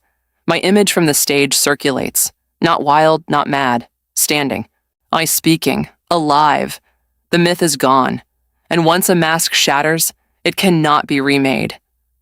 Jerem enters the breakfast room where I sit scrolling through articles. He doesn't comment on the fact that I'm at his table. You expected this level of exposure? He asks. Yes. Comfortable with it? No. Honest.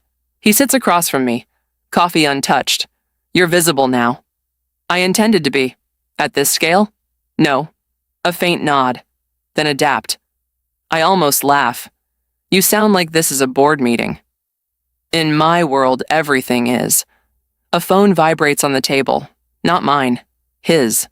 He glances at it. Expression hardens slightly. Director Han made a move, he says. Already? He requested an emergency board session. Claims I've compromised corporate integrity through personal entanglements. My chest tightens. Me. Yes. So I'm the instability narrative. Yes. I nod slowly. Good. His gaze sharpens. You're smiling. Because now I know his angle. And he needs me to look reckless, uncontrolled, a liability. Yes. I stand slowly. Then we give him the opposite. He watches me carefully. What are you planning? I meet his eyes. A reveal. Silence. You'll confirm I'm the designer. Yes. That ties you closer to me. Yes. That makes the board question whether I protected you for talent or emotion. Let them. He studies me like he's assessing structural integrity. You're stepping deeper. I was already drowning. A pause. Besides, I add softly, if Director Han wants to weaponize me, my pulse steadies. Then I become the sharpest weapon in the room. Before noon, I stand in front of cameras again.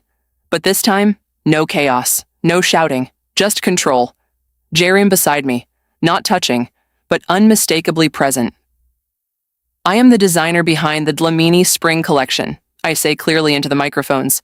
Gasps ripple, flashbulbs ignite. I created every piece presented under Naraya Dlamini's name. I don't tremble. I don't falter.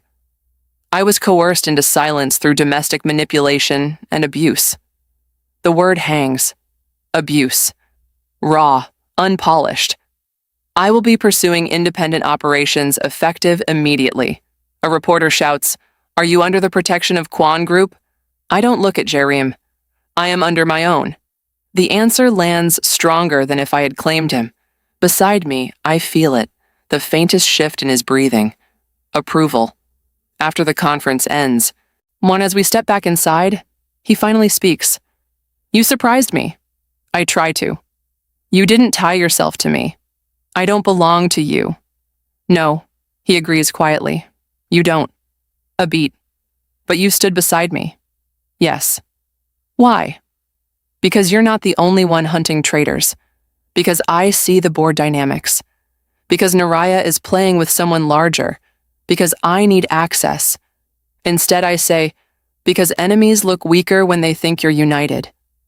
His eyes darken slightly. And are we? I meet his gaze fully. For now. The air between us thickens. Not explosive. Not yet. Slow. Burning. That evening, the estate lights flicker once, then stabilize. Subtle. Almost invisible. But I notice. And so does he. Security moves instantly. Jerem's phone buzzes. He answers. Listens. His expression doesn't change. Not but his voice lowers. How long? A pause. Understood. He ends the call. Director Han resigned, he says calmly. That was fast. He transferred controlling shares before doing so. My stomach drops. To who? He looks at me. An offshore holding group. Cold realization floods me. Naraya. Yes. The room feels smaller, tighter. She doesn't have that kind of capital. No. Then she's backed. Yes. We stand in silence. The pattern becomes clearer. My father's debt, the internal freeze, the public humiliation, Director Han's resignation, share transfer, and Naraya positioned suddenly with financial leverage over Quan Group. She didn't tip off debt collectors. She triggered a corporate war, and she used me to do it. A slow, dangerous calm settles over me. Moi, she wants to sit at your table. Yes. And she believes she can replace me. He studies me carefully. Replace you? As leverage. A faint, unreadable look crosses his face. She underestimates you. So does everyone. A beat. Not anymore. The lights flicker again. Longer this time. Outside, a sharp cracking sound echoes across the estate. Not gunfire. Closer. Glass shattering. Security shouts. Jerem moves instantly. Hand at my waist, pulling me behind him. Protective, automatic. Another crack.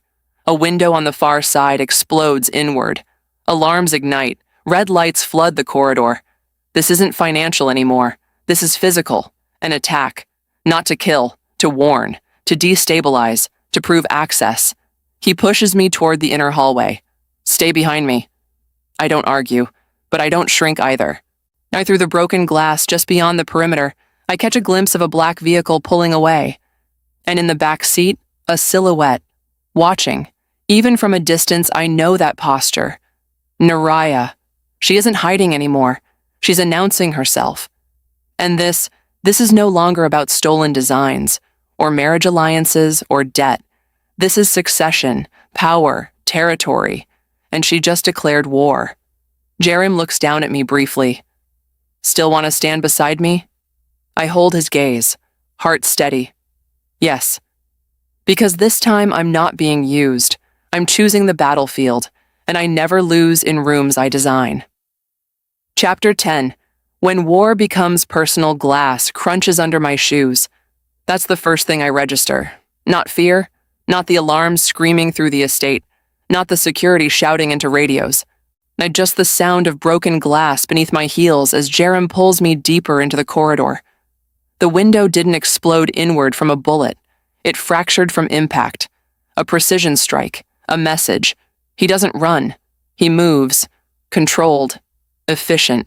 His hand remains firm at my waist, guiding me through a side passage that narrows into reinforced steel doors. Safe room. Of course there's a safe room. Inside, the lighting shifts automatically. Cool white, clinical. Monitors flicker on across one wall. Perimeter feeds, thermal imaging, driveway angles. The black sedan that sped away is already a shrinking blur on screen 3. Jerem steps forward, zooms, enhances. The backseat window is tinted, but for half a second, a silhouette shifts. A woman's posture, relaxed, watching. My spine straightens. No, that wasn't reckless. I murmur. No. It was rehearsed. Yes. He doesn't look at me. His jaw is tight but not shaken. This isn't the first time someone has tested his walls, but this is the first time someone has done it with me inside them. Security confirms perimeter breach contained. No intruders. Just a projectile device. Industrial-grade bolt launcher from outside the wall. Close enough to touch. Close enough to whisper. They weren't trying to kill him. Or me. They were proving proximity. He turns to me finally. This escalates. It was meant to. His eyes search mine. For intimidation? For positioning. He waits. She wants the board to see instability. Internal betrayal, external threats. She wants them questioning your capacity. And you? She wants me visible and vulnerable. A pause. And are you? I meet his gaze. No. The answer surprises both of us. By dawn, the board meeting is moved up. Emergency session. I insist on attending. You don't have voting rights, he says. I have narrative power. He doesn't argue after that. The headquarters of Kwon Group rises like glass authority against the Seoul skyline. Clean, severe, untouchable. Inside the boardroom, the temperature is polite and lethal. 12 directors, old money, older loyalty, and on the large digital display, breaking headlines of last night's estate attack. Perfect timing. A middle-aged director clears his throat. This instability, he says carefully, is precisely what we feared. Instability. The word is aimed at me. Jerem doesn't defend himself immediately. He lets them speak. They circle it delicately. Reputation risk, succession concerns, external pressure. Then, the door opens, and she walks in. Naraya, immaculate in cream silk, composed, unapologetic, gasps ripple. She doesn't look at me. She looks at the board. I represent Hanul Strategic Holdings, she says smoothly. The name lands. Naraya Dlamini, the offshore entity now holding transferred shares. She continues. Following Director Han Seok-min's divestment, we have acquired a significant minority position in Kwon Group. Silence detonates quietly. Director Han's name is spoken aloud like a ghost entering the room. Han Seok-min. She steps closer to the table. I am here to ensure stability. My pulse steadies dangerously. Of course she is. She caused the fire. Now she offers water. One director frowns. You're affiliated with the Dlamini house. Formerly, she corrects smoothly, I have severed operational ties. Liar. She turns slightly, finally acknowledging me. Though I suppose credit attribution remains contentious. The implication is clear. I am scandal. She is solution. I step forward before Jerem can speak. You purchased influence with stolen liquidity. Every head turns. Naraya smiles faintly. Prove it. You leveraged my father's debt to destabilize internal confidence. Business is opportunistic. You orchestrated the estate attack. A soft laugh. Allegations are dangerous, Zarafina. I don't look away. Truth is more dangerous. The room holds its breath. Jerem finally speaks. Director Han is under internal investigation. Naraya doesn't flinch. No, as he should be. And if collusion is proven? She tilts her head. Then we all suffer reputational damage. She means, you won't risk it. The board shifts uncomfortably. She's right. Corporate wars are rarely clean. Jerem studies her carefully. You moved quickly. Speed is survival. His gaze darkens slightly. You always wanted proximity to power. And you always underestimated me. The room feels like a chessboard now. Every word deliberate. I step closer to the table. You want legitimacy, I say quietly. She looks at me. Yes. Then let's make this simple. The directors glance between us. I propose a public arbitration, I continue. Murmurs. Jerem's eyes flick toward me. Careful. On what grounds? One director asks. On intellectual property theft, financial manipulation, and fiduciary misconduct. The room stills. Naraya's smile tightens almost imperceptibly. You'd risk that level of exposure? Yes. Why? Because I have documentation. I don't. Not all of it, but she doesn't know that. She studies me carefully now, calculating. Jerem speaks evenly. Kwon Group supports transparency. The declaration shifts the balance. Now it's not a sibling rivalry. It's corporate litigation. Naraya's fingers tighten briefly around her folder. Just enough. I saw it.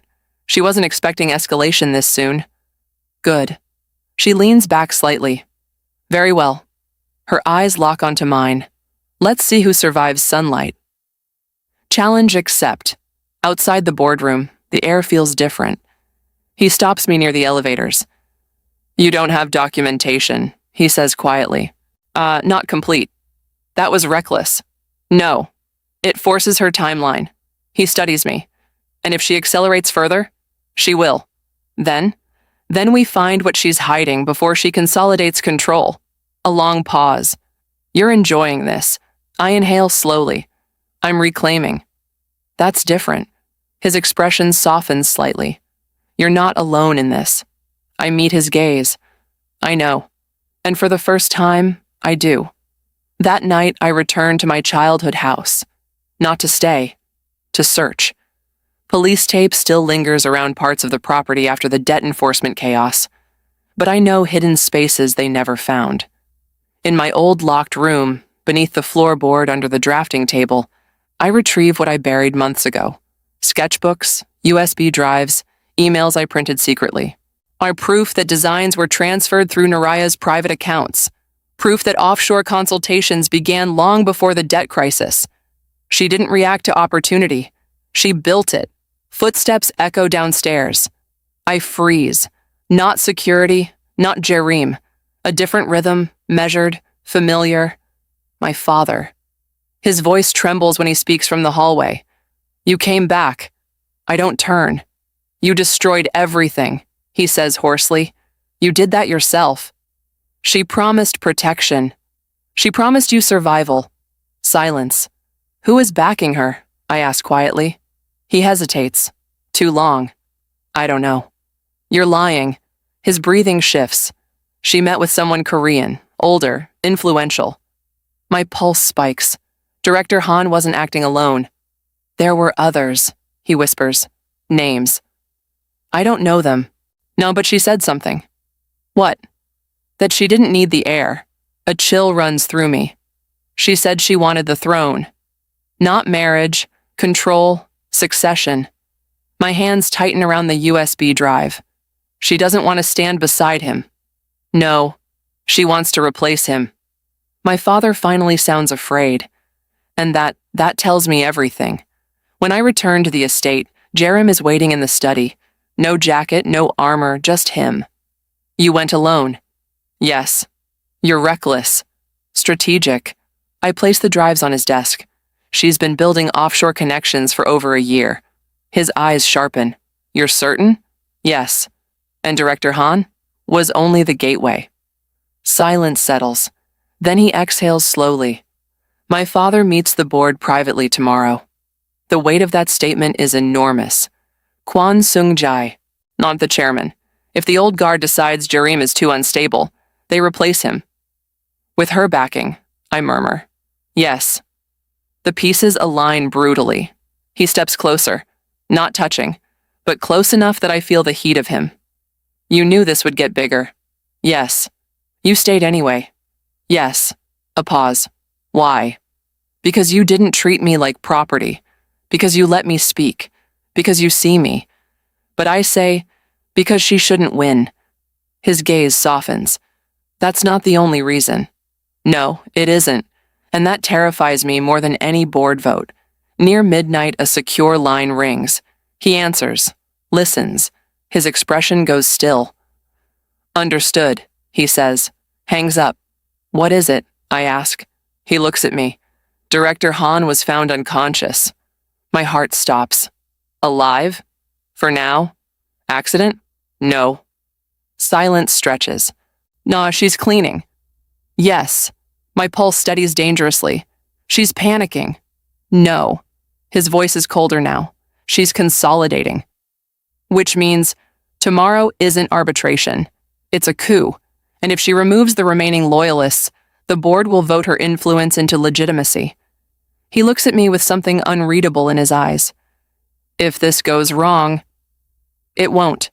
You can still walk away. No. I step closer. This time I close the distance.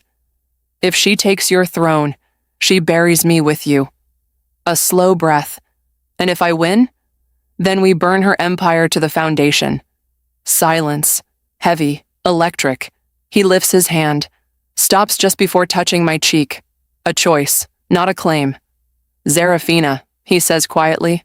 Yes. If we survive tomorrow, nothing stays the same. Good. I don't want it to.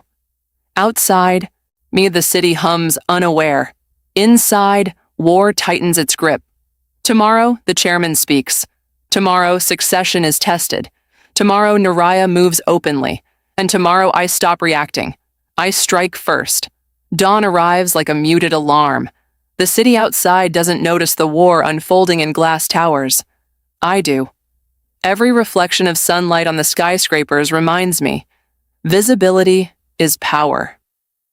Inside Quan Group headquarters, tension hangs thicker than the morning fog. The private boardroom is locked down. Security silent, competent, invisible. Only us. Jareem, me, and the 12 directors who have no idea how lethal this day will become. Jareem's eyes scan the room before he speaks. Every word today matters, he murmurs. Nothing rehearsed, nothing wasted. I nod. I've prepared silently for months. Not just designs, not just documents, but the leverage she thinks she has. She underestimates the board, and underestimates me. The chairman, Kwon Sung-jae, enters with slow precision. His presence alone commands silence. He doesn't sit immediately. He observes his gaze lingering on Jareem, then shifting to me. You have full disclosure? He asks sharply. Yes, Jareem replies evenly. Everything, I add. A murmur runs through the room. I ignore it. The doors open again. Naraya steps in. Naraya Dlamini cream silk, perfectly tailored, smile intact, calculated, dangerous. She doesn't greet the chairman. She doesn't greet us. Her gaze sweeps the room like a predator, calculating who will blink first. I represent Hanul Strategic Holdings, she begins, smooth, controlled. Following director Han Seok-min's divestment, we now hold a significant stake in Kwon Group. The directors stiffen. Han's name hits like a shot. Han Seok-min, and I am here to ensure stability, she adds, but the words are a lie. We both know it. I step forward, heart steady, mind sharper than any blade she wields. You leveraged my father's debt. You orchestrated the estate attack. You manipulated the market and people alike. Gasps ripple. Her smile falters ever so slightly. She wasn't expecting confrontation. Allegations are dangerous, Zarafina, she purrs. Truth is far more dangerous. Jareem finally breaks the silence. Director Han is under internal investigation, he declares, his tone quiet but lethal. She doesn't flinch. As he should be, she says smoothly. And if collusion is proven, she tilts her head, then reputational damage will be unavoidable. The subtext, we won't risk it. I press on. You've built influence over a year. Offshore connections, undercut loyalists, tried to destabilize the succession. Her eyes flick to me, sharp, calculating. And you've come prepared, she observes. Yes, I answer. I know what you've done, and I will expose it. The board's murmurs rise into uncomfortable tension. Every director is now watching, calculating, shifting alliances invisibly in real time. Naraya smiles faintly. You're ambitious, Zarafina. I'm not ambitious, I reply steadily. I'm tactical. I choose the battlefield, and today, this is it. Jareem's gaze finds mine. Sharp, approving, dangerous. We don't need words. We're aligned, for now. The chairman leans back in his chair. This will not end quietly, he says. Yes, I murmur. And that's the point. He glances at Naraya. And you, Ms. Dlamini, do you understand the implications of your actions? Her smile is all calm and steel. Yes, I do. Then we proceed, he says finally. But know this, loyalty and control are earned here, not bought. The air thickens. Every heartbeat in the room feels amplified. I can see the cracks already forming in her confidence, in the facade she's built. She misjudged me. She misjudged the board. And I won't let her win. After the meeting, Jareem walks me to the private elevator. We escalated faster than expected, he says quietly.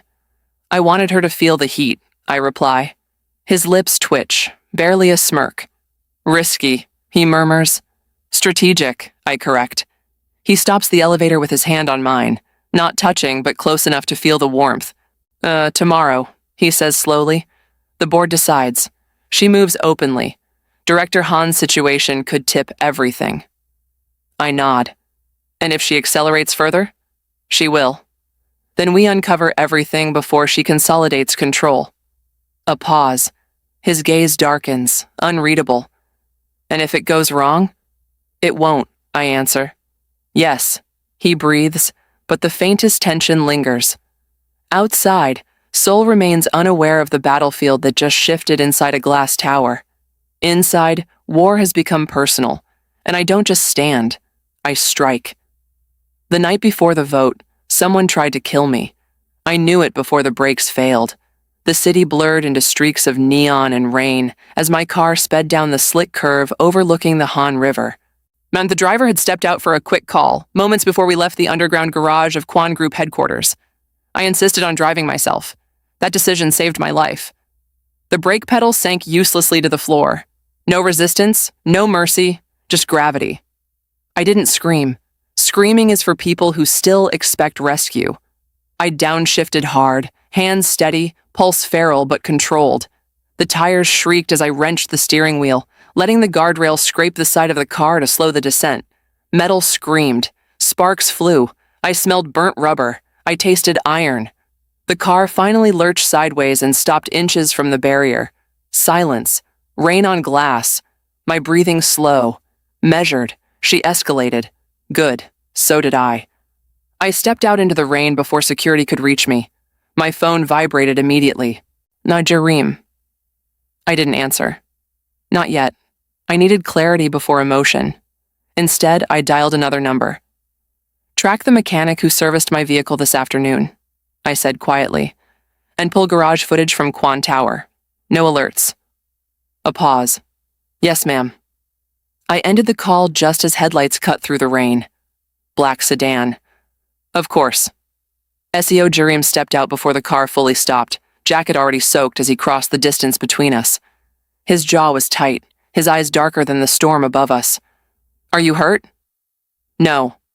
His gaze dropped to the scraped side of the car, the crushed metal, the sparks still fading. They touched your brakes. Yes. A silence stretched between us. Not fragile, not uncertain, just honest. She moved faster than I predicted, he said quietly. I wanted her to panic, I replied. You almost died. I didn't. His eyes sharpened at that. There was anger there, but not at me, at the world, at her, at himself. She won't stop, he said. I don't want her to. That made him look at me differently. Not like a woman he had to protect, but like a general evaluating another general across a battlefield. The next morning, the boardroom felt colder. The vote would decide control, and Naraya arrived wearing white, as if she were already celebrating. Naraya Dlamini walked in with the confidence of someone who believed she had removed her final obstacle. Me. Her eyes flicked over me briefly, then to Jareem, then to the chairman. She smiled. You look well, she said smoothly. I slept perfectly, I replied. Her smile tightened. The chairman called the meeting to order. Shares had shifted overnight. Lord Director Han's emergency resignation had destabilized several alliances. Han Seok-min was no longer in the building. He was no longer protected, and the offshore transfers tied directly to Hanyul Strategic Holdings had surfaced at exactly 6:42 a.m. I made sure of it. Naraya didn't know that yet. The vote began. One by one, directors stated their positions. Neutral. Undecided. Aligned with stability. Political language. Cowardly language. Until Director Park cleared his throat. I have reviewed the forensic audit released this morning. Naraya's head snapped slightly. Subtle. But I saw it. The offshore accounts connected to Hanyul Strategic Holdings reveal coordinated market manipulation. Murmurs erupted. She remained still, controlled, but her fingers tightened around her tablet. That information is unverified, she said coolly. No, Jareem replied calmly. It's verified. And then he looked at me, not to command, not to shield, but to acknowledge. You set the trap, and it closed. She tried one last move. Of course she did. This is a power struggle, she said, rising slowly. Not justice. Yes, I said softly. The room quieted. And you miscalculated something. Her eyes locked on mine. What would that be? You thought I wanted your position. A pause. I don't. The directors watched us like spectators at an execution. I wanted your exposure, I continued. Your network, your allies, your timing. Her composure cracked for the first time. You tried to erase me, I said evenly, at my father's estate, on the road last night. That landed. Gasps. When the chairman's gaze sharpened. Careful, she warned. No, I replied. You should have been. I slid a small device across the table. Audio recording. The mechanic's confession. Time-stamped. Paid through an intermediary account tied to her subsidiary. Silence swallowed the room whole. She stared at me, and in her eyes, recognition. Not of defeat, but of equal. You would have made a formidable ally, she said quietly. I don't ally with people who mistake cruelty for strength. The vote concluded 20 minutes later. Hanul Strategic Holdings lost its controlling leverage. Emergency restrictions were placed. Her shares frozen pending investigation. Security stepped forward, not to arrest, but to escort. She didn't fight. She adjusted her sleeve, walked past me, paused. This isn't over, she murmured. No, I agreed softly. It isn't. Because wars like ours don't end. They evolve. When the room finally emptied, Jareem remained seated, watching me, not as a rival, not as an asset, as something far more dangerous. You risked everything, he said. So did you. He stood, walked toward me, slowly, deliberately. You set yourself on fire to expose her. Yes. And if I hadn't moved when I did, you would have. That stopped him. His gaze searched my face. You're certain? Yes. Why? I stepped closer, close enough to feel the heat between us that had been building for months. Because you don't lose what's yours. His breath shifted. And what am I keeping, Zarafina? I held his gaze, unflinching. Me. Silence. Then he laughed, not amused, not mocking, but undone. You knew, he said quietly. From the beginning. Yes. That I was using you. Yes. That I would have married her if necessary. Yes. And you stayed anyway. I didn't look away. I don't run from storms, I said softly. I become them. That was the moment. Not dramatic, not explosive, just inevitable. His hand lifted. This time he didn't stop inches away. He touched me. Not to claim, not to dominate, but to choose. And I let him. Outside the tower, the city kept moving, unaware that control had shifted, that a woman once nearly erased now stood untouchable, that a man once poised for a political marriage had chosen something far more dangerous. Me. But as we stepped into the private elevator together, my phone vibrated. Unknown number, I answered. A distorted voice spoke one sentence. You think Naraya was the only one? The line went dead. I looked at Jareem. He saw it in my eyes. The war wasn't over. It had just expanded. And this time, they weren't just coming for power. They were coming for us. The first time I ever wore white, I was covered in bruises. Tonight, I wear it by choice. The doors of the cathedral open slowly, and for a moment the world feels suspended like the breath before a storm breaks. The aisle stretches before me in a long line of ivory and gold, lined with orchids imported from Ghana and lilies flown in from Jeju at dawn. No cages, no locked rooms, no hidden bruises beneath silk. Only light. I designed this gown myself. Of course I did. The silhouette is clean and structured, sharp shoulders tapering into a fitted bodice before cascading into a controlled flare. Minimal embroidery. No chaos, no excessive sparkle. Power doesn't need to shout. It stands. And I stand. At the end of the aisle, he waits. C.O. Jerem doesn't look like a Mafia Heir today. He looks like a man who chose. His suit is obsidian black, tailored within an inch of perfection. No weapon visible, no entourage hovering too close. Just quiet security lining the perimeter like shadows that know their place. His gaze finds mine the moment I take my first step, and something inside my chest softens in a way that still surprises me. Months ago, I would have used that softness as leverage. Today, I let it exist. The cathedral is filled with faces that once whispered about me. Investors, directors, former rivals, design elites who once dismissed me as a ghost behind my stepsister's spotlight. Now my father sits in the second row. He does not meet my eyes. He doesn't need to. He knows. The empire he tried to bury me under now bears my signature on every major contract. My label dominates 3 continents. The merger between Quan Group's luxury division and my fashion house restructured the market in ways even analysts are still studying. I did not destroy him. I simply outgrew him. And that is worse. As for Naraya Delamini is not here. Her shares were liquidated under federal investigation. Her name untangled from every board she tried to infiltrate. She sent a single message 3 weeks ago. You won. I never replied. This was never about winning. It was about existing. The music swells. Each step down the aisle feels unreal and grounded at the same time. The marble beneath my heels is cool. And the cathedral air smells faintly of incense and fresh petals. When I finally reach him, Jerem's hand extends. Steady, warm, not possessive, not demanding, just there. I place my hand in his. There was a time I planned to use this man. A time I left deliberate signatures in fabric just to capture his attention. A time I manipulated proximity like it was thread, and he was merely another design to construct. And he knew. He always knew. He could have exposed me, crushed me, walked away. He didn't. Not because he was weak, but because he saw me clearly and chose me anyway. That choice changed everything. The officiant speaks, but his voice blurs at the edges as I look at Yerim.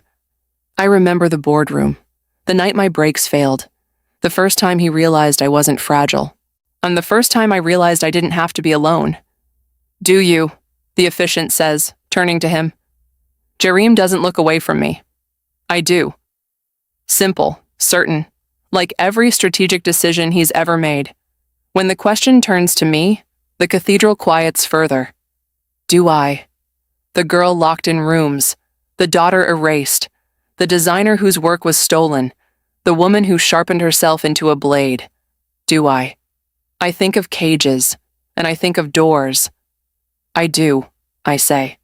Not because I need him, not because this secures power, not because it strengthens alliances, but because for the first time in my life, I am choosing without fear. The rings slide into place, cold metal warming against skin. The officiant smiles. You may. He doesn't finish. Jerem closes the distance before the word completes. The kiss isn't dramatic, and it isn't desperate. It's quiet, intentional, like sealing a contract neither of us intends to break. Applause rises like distant thunder. Camera flashes burst. But in that small space between us, the noise fades. He rests his forehead lightly against mine. You planned all of this, he murmurs softly. Yes. Down to the lighting. Yes. A faint smirk curves his mouth. Control suits you. I tilt my chin. So does surrender. His eyes darken slightly, and for once there is no battlefield beneath it. The reception unfolds beneath crystal chandeliers in a private estate overlooking the river. Diplomats mingle with designers. Corporate giants toast alongside old allies who survived the storm with us. There are no enemies present, only witnesses. Jerem's father watches from a distance, or not smiling but not objecting either. That alone is monumental. The past does not disappear. It simply loses its grip. Later, as the night deepens and guests begin to thin, I slip away to the balcony. The city glitters beneath us, alive, indifferent, beautiful. Footsteps approach behind me. I don't need to turn to know it's him. You're thinking, Jerem says quietly. I always am. He steps beside me, hands resting on the railing. No threats tonight, he says. No emergency meetings tomorrow. No hidden knives? I glance at him. Not unless you're hiding one. He lifts a brow. Only metaphorical ones. I laugh softly. The sound surprises even me. Not calculated, not rehearsed, just real. After everything, the manipulation, the bloodless wars, the betrayals, and the strategies layered within strategies, I expected victory to feel louder. Instead, it feels still, complete. I lean slightly into him. Not because I need support, but because I want proximity. I used to think survival was enough, I say quietly. And now? Now I want more than survival. His hand slides around my waist. Good, he murmurs. So do I. Much later, when the last car disappears down the long driveway and the estate quiets completely, I stand in front of a mirror one final time. The gown fits perfectly. Of course it does. I trace the seam along the bodice, the hidden stitching only I know about. A signature, not to claim credit, not to leave clues, but as a reminder, I was never the shadow. I was always the architect. Behind me, Jerem loosens his tie and watches me in the reflection. Regrets? He asks softly. I meet his eyes through the mirror. None. The girl who pretended to be mute found her voice. The girl locked away now owns the skyline. The designer who was erased signed her name across the world. And the man who was supposed to be a stepping stone became my equal. No, I answer. And for the first time, there are no cliffhangers waiting in the dark. No unseen enemies. No unfinished wars. No hidden calls in the night. Just us. Chosen. Certain. Free. I turn off the lights and close the door on everything that tried to break me. Forever. She turned off the lights and closed the door on everything that tried to break her. Forever. If any part of her story felt familiar, you already know why you're here.